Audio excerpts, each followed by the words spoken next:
Broadcasting from the business capital of the world, this is the Podcast Business News Network. And welcome back, everyone. Today, we are going to put the microscope on the American game of baseball. Willie Mays, on our minds, passed away just a couple of days ago, complete baseball legend. Baseball has such an amazing place in American history and heritage. How does business ethics connect to baseball? We're going to ask him. He is an adjunct professor of business ethics, senior researcher over years, director on many different business ethic principles, and he's back with us. Ronald Berenbeim joins us here on the program. Welcome. How are you doing today? I'm doing okay. How you doing, Steve? Everything all right? Yeah, everything's good. Everything's good. Yeah, we're not going to go into, I know we're both in the New York area, Mets or Yankees. I don't think we need to here. But what's on your mind about baseball? Well, I got to thinking, and Willie Mays's death was not insignificant in this regard, about how some 70 years ago, a very eminent Columbia historian professor named Jacques Barzon, who was French, not American, said, "He who would understand America must first understand baseball." And ironically, that essay was published right about the time Willie Mays made his famous catch, Wow. known as The Catch, which was reprinted many, many times in the various obituaries for Willie Mays. And the point of baseball, well, there are many different things, and I'll go over as many as we can have time for, and we may not have time for enough of them. The point of baseball that makes it so singularly popular in America is that it highlights both team and individual performance.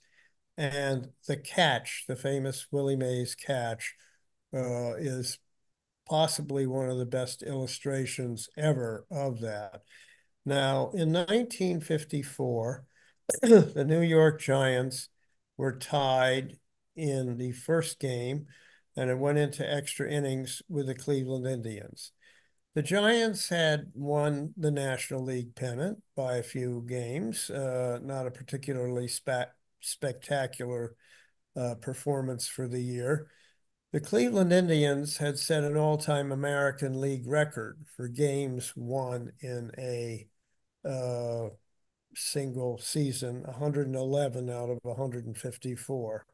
So it was certainly an example where when it came to the expectations of if team performance always defeats individual performance, then certainly the Indians would have won in 4 or 5 games. And they were on the verge of winning the first game, but eventually it was tied up. And then Willie Mays made that spectacular catch, and the Giants wound up winning that World Series, not just winning it, but winning it in 4 straight games, which no one could ever have expected or predicted. And perhaps that got Barzone to thinking, or a lot of people to thinking, well, why was baseball so important? Well, first of all, it showed it was a competition between individual and team performances.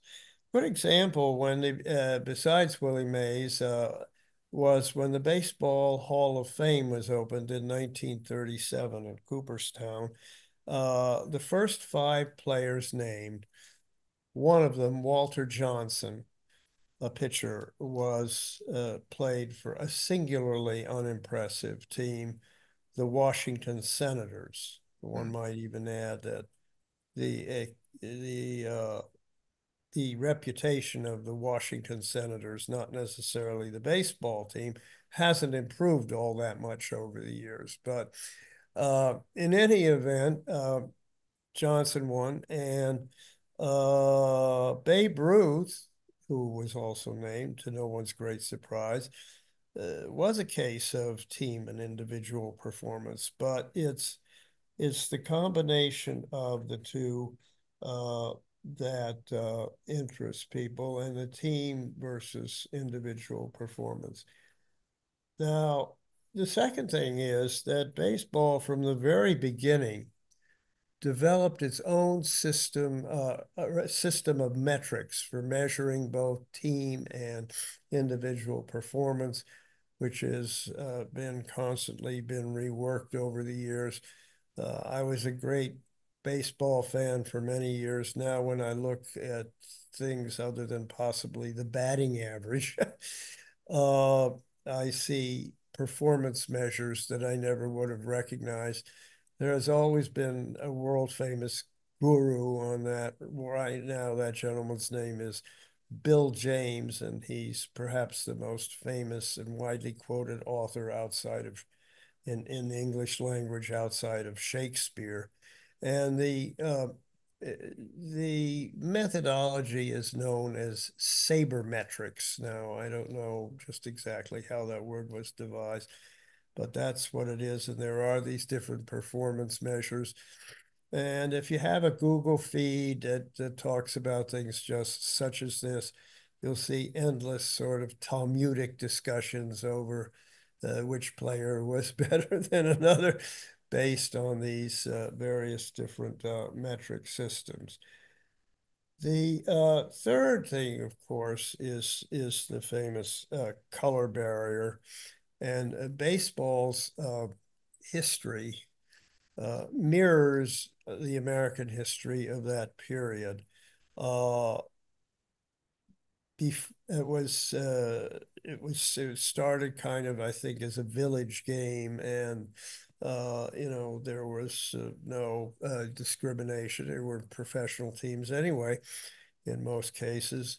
And then in 1876, with the end of quote unquote Reconstruction and the beginning of Jim Crow, uh, black baseball players were not allowed in the so-called major leagues, and the leagues consolidated, rather the teams consolidated into leagues and clubs and so on and so forth. So in 1886, the African Americans started their own baseball league and developed players of their own.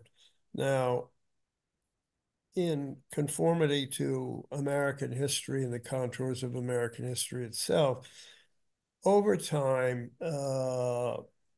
eventually there was a recognition or an admission of black baseball players to the major leagues. And of course, this was famously uh,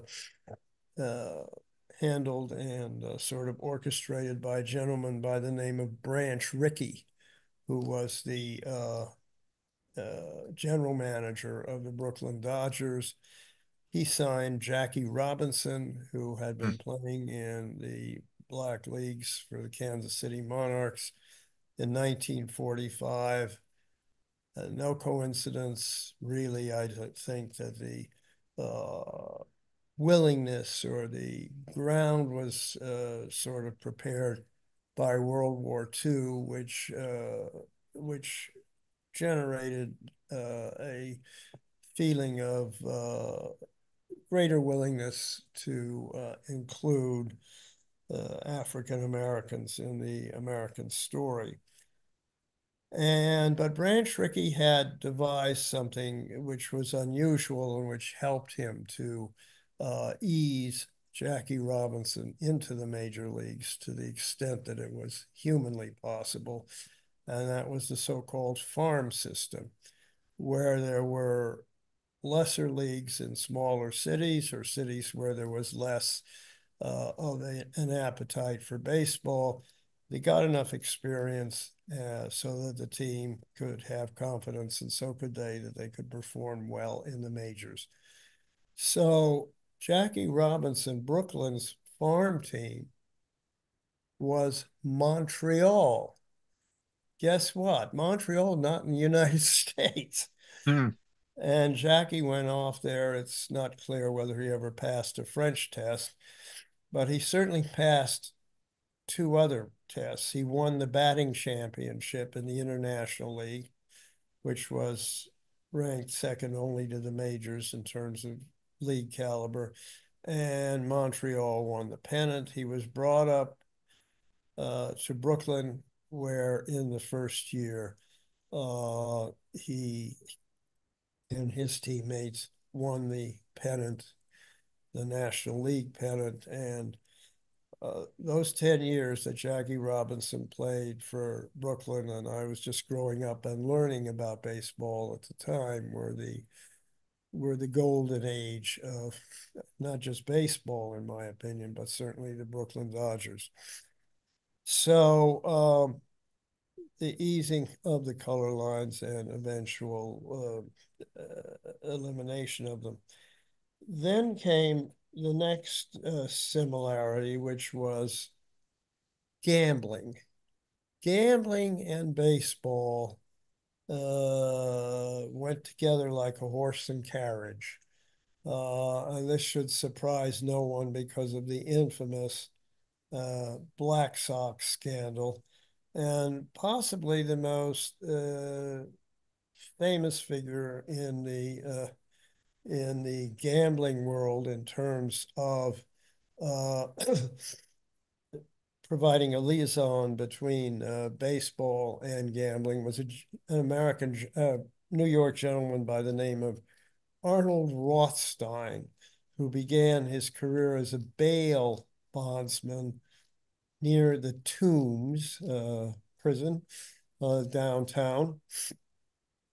And he served as a liaison and developed a certain amount of tolerance and conduits for developing betting sites and magazine stores and so on and so forth. And he was in thick with the political machines, notably the boss Tweed and his machine. And Arnold Rothstein was so famous that he became a cultural figure of some distinction. He was the person on whom Nathan Detroit of Guys and Dolls was based. And he was also the person whom F. Scott Fitzgerald had in mind when he created the character of Meyer Wolfsheim, a character in The Great Gatsby. So baseball's connection with the literary culture of the time was also pretty well established. And then there were baseball that had its own cultural creations, such as Casey at the bat and those various other things. And then after we work our way through the cultural bit, we have the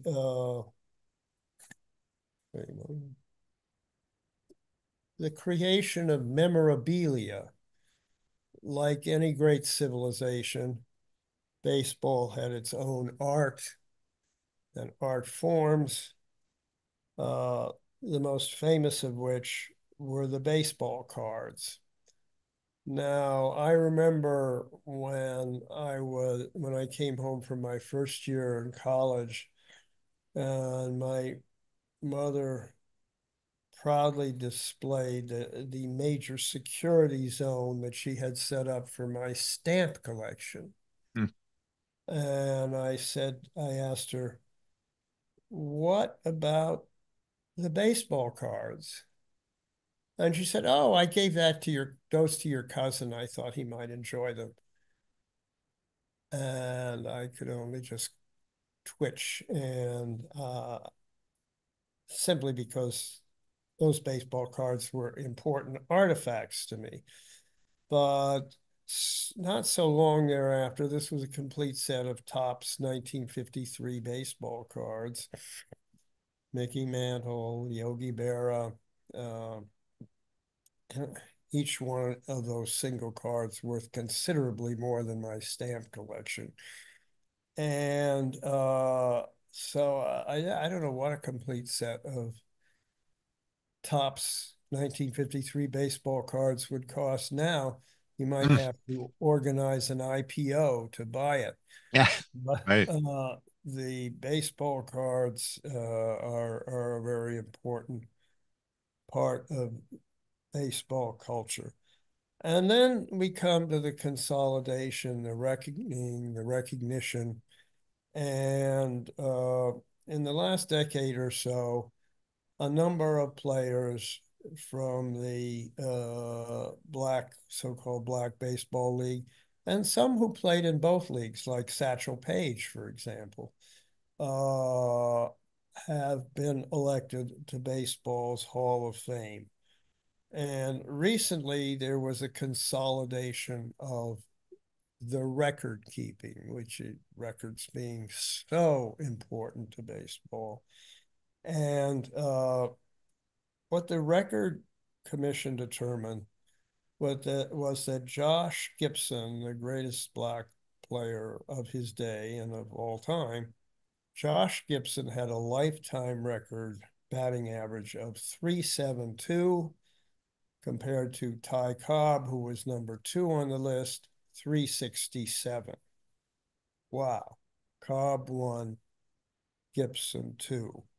Uh, and of course, the sad thing is, and I'm sure both of them would agree with this, is if they were alive today, and I think I saw a play about 10 years ago on Broadway about Cobb having dreams in which he dreamt of competing against these other players that he was not allowed to. He could never be sure whether he could have, how well he would have done against them. But they never got a chance to compete uh, against one another. And then I'll just close these opening remarks, if you could call them that, and we'll discuss some questions you may have with two incidents or stories. The great uh, the great New York Giants baseball manager, John McGraw, when he died, the day after he died, his widow produced a list that McGraw had kept. And it was a long list of baseball players he wished he could have signed to the New York Giants. Now, as a practical matter, probably some of these would not have turned into eventually into successful players. But nonetheless, based on what he had seen, these were players that he wanted to have on the New York Giants baseball team, and almost certainly many of them would have done very well, and some of them are probably in the Hall of Fame now, but not because of their record as New York Giants. And then I'll close with this story about this baseball player that I've loved this story, called Cool Papa Bell. Cool Papa Bell was a very fast base runner. And he told people how fast he was. He knew how to describe how fast he was. He said, I'm so fast that when I get into bed, when I put my pajamas on and get into bed and hit the light switch, I have made it to second base before I'm under the covers, Hmm. before I am actually, he's already in bed to begin with. So that was Cool Papa Bell. And he, of course, I think was among the group who was uh, named to the Hall of Fame when the African American players were included in that group. So, questions, thoughts, Hmm. comments? Who do you believe, and go back to your childhood, was truly the greatest player of all time? Well, this is not this is a tough one. It's tough and it's easy. I mean, the numbers haven't changed, and nothing new has been discovered. First of all, we got to divide up into catchers and pitchers, rather into players and pitchers. You can't compare those two categories, especially. Hmm. And I think, and then there's then and now. There have been a lot of players since, and of course there has been the drug scandal, which has created doubts about some of the records of later players. The enhanced performance enhancement drugs. Uh, but it would have been very close between Ty Cobb and Babe Ruth, just as it would be today. But the fact is that Ruth was also a great pitcher. So I think that kind of breaks the tie in his favor. Uh, it's not an answer that'll surprise you in any significant way. If you're going to talk about simply the greatest pitcher, I might go with Walter Johnson, the Washington Senators fastball pitcher, who played for a rather uninspiring team for virtually all of his career and still was one of only two pitchers, or two and a half if you count Ruth, elected to baseball's Hall of Fame in the first round. It's amazing when you say the Washington Senators right away. Unfortunately, it just conjures up a feeling of negativity. Yeah, It's just not a positive name for the yeah, team. no, For no, no, no, yeah, no. What are they now? The Nationals, I think, or are they yeah, in the Nationals? Yeah, they had to change those names. Of course, the Cleveland Indians had to go. I've forgotten what they call them now. right. My old high school just changed their name of for the teams. They used to be the Warriors, and Oh, it was a that's a Native little too American. aggressive. Yeah. Yeah, well, it was a Native American icon that was used on the for the logo. But that literally this year that has changed. I can't even remember what name they put on it. Um, Things change, I guess. People start looking at things a little bit deeper. Fascinating look at baseball and its history and everything involved. You know, peeling back the layers, even from a an ethics side. Do you still watch baseball on a fairly regular basis? I would say I still watch it. I wouldn't say fairly regularly, and it's gotten too complicated. There are too many teams now. They're not just eight, uh, and a pennant and the two pennant. There are playoffs and this and that and so on and so forth.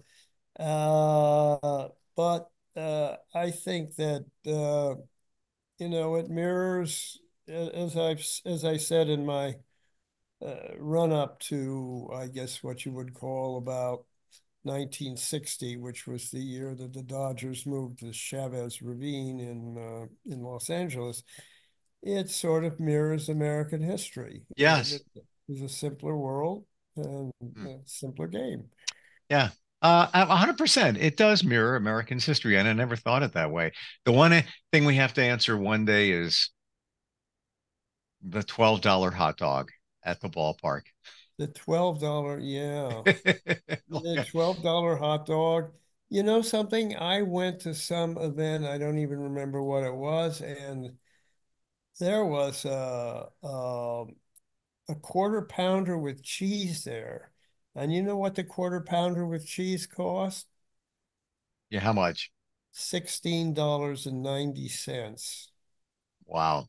Yeah, and that doesn't include the beverage, and I wonder if it even includes fries. Uh, we digress, but thank you so much for being here today, Ronald, and giving us a look at history from a different lens. Truly appreciate it. Oh, thank you. Thank you. I enjoyed it. Thank you. We'll be Have right a back. good week. Are you looking for even more of the podcasts and hosts that you love? The Podcast Business News Network is proud to announce that you now have even more ways to listen live. Check out the MyTuner Radio, online radio box, and Simple Radio apps on iOS and Android, or find us online. Search for Business News Network on mytuner-radio.com, or search Podcast Business News Network on streama.com and onlineradiobox.com/US. Take your podcast on the go and don't miss a minute of the action.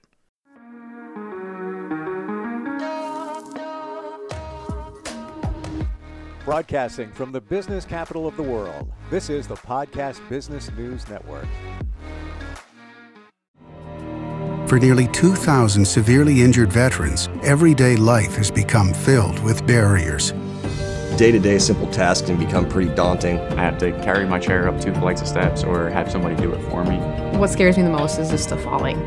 When I'm struggling with my house, I think, to have that one great barrier just knocked down, it's crucial. Home for Our Troops is a wonderful nonprofit that builds a mortgage-free, fully adaptive, handicap-accessible house. And there's no catch. It'll be our very first home that we've ever owned. This is a game changer. This is where your life begins again. We need you to join us in completing this important mission. Please visit hfotusa.org and help build homes and rebuild lives. Because of you, everything's going to be okay.